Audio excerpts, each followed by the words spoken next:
Professor, hello. I'm immediately starting a voice recording just so that you can get a sense for my thoughts as I reason out this answer. I have experience writing research proposals. My most recent research proposal was through the Data, Media, and Society Fund in the Data Science Institute, where I made a collaboration between Assistant Professor Zengbo and Assistant Professor Augustin Chantreau.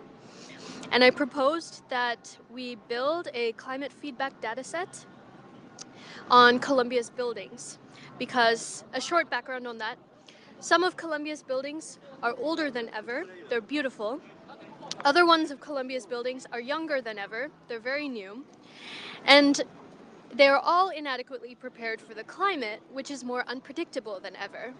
So I had proposed allowing $500 of stipend money, building sensors that allowed the buildings to ask for feedback from the students on the temperature and use the user behavior to accommodate the students, the temperature, and the climate, and hopefully increase efficiency in the school system as a whole.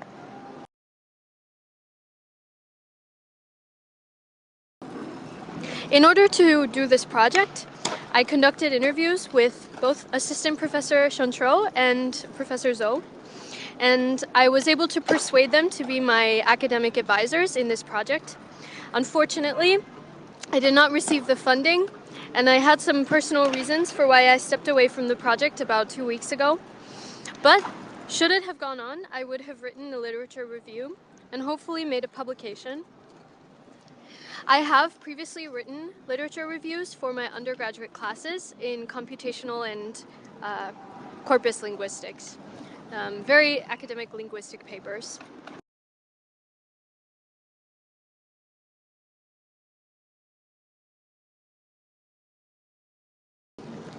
Professor, I assure you I'm extremely committed to the next 6 weeks and whatever work is expected of me. I'm very excited by the way you speak about this opportunity. I cannot wait to meet you in person and hear more about what is required. Because of the uncertainty surrounding the requirements, I would like to clarify what specific context my communication skills are needed for. That being said, I would say that I'm certain on a scale of 10 to be around an 8 or a 9 in terms of communication skills. A little bit of a personal detail. I have been in childcare and daycare since I was 4 months old, and I think that's when my communication really began. From there, in the past year, I've had some really interesting jobs that have taken me to some really interesting places that require me to communicate in different ways. I did linguistics in undergrad, which means that I understand how communication is entirely socially impacted, and depends on what language as a medium you're even using. So I will say, in English, I worked as a election poll worker, and for 17 hours in the election last year, I was communicating with the people of Washington Heights and assisting them in getting to their poll site. From then on, I was also a babysitter for a sweet little girl in the Upper East Side, and I learned how to communicate with the people of the Upper East Side. I think New York City as its own has taught me a lot about appealing to wide variety of people. And the last thing I'll say is that I've had really interesting internships that have taken me to different professional capacities, and I feel that I have succeeded in communicating with my teams and being very collaborative.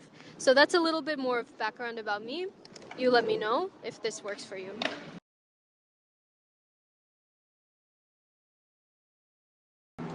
I would say that my strength is my understanding of language and linguistics by extension, but not necessarily linguistics. Let me explain. I've been lucky enough to be a lot of different places in the world. I studied Basque in Barnetegi in the Basque country in 2024.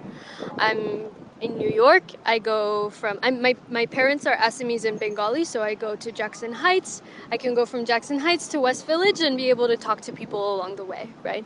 And a thing that I've realized is that you don't necessarily need to speak someone's language grammatically to connect with them. People are social creatures, and the meaning of what you say when you say something to someone, even if it's not grammatically correct, the meaning you can always convey through context, body language, eye contact. You know, these things are very intrinsic and very human, and for whatever reason, it's unique to humans. So I think that's something that also motivates me. The ability to connect with any kind of human being, regardless of what language they're speaking, we can find a common ground. And that allows me to be able to convince people, be able to persuade people, share ideas and share knowledge, you know? That's what makes life so fulfilling, I think. Sorry to make this very linguistic and philosophical, but that's what I think. This response is going to be an instantaneous because I have a very fast and honest answer to this. So, I do hold citizenship in the United States. I was born and raised in Raleigh, North Carolina. I do have long-term career goals. They're a little bit more vacuous than they used to be. I have a current job offer lined up in 2026 to be a back-end developer for IBM.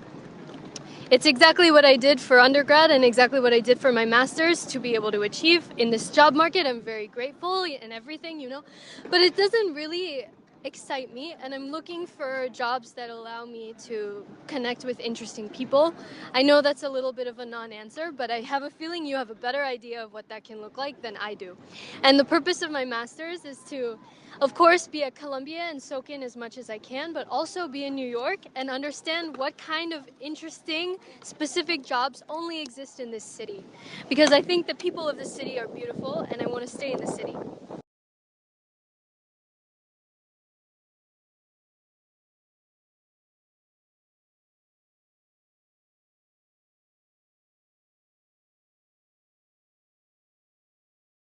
So, Professor, you're a professor of theoretical computer science and graph algorithms, right? Just to prove who you are, can you tell me about the Perron-Frobenius theorem? Perron-Frobenius. Did you hear that correctly?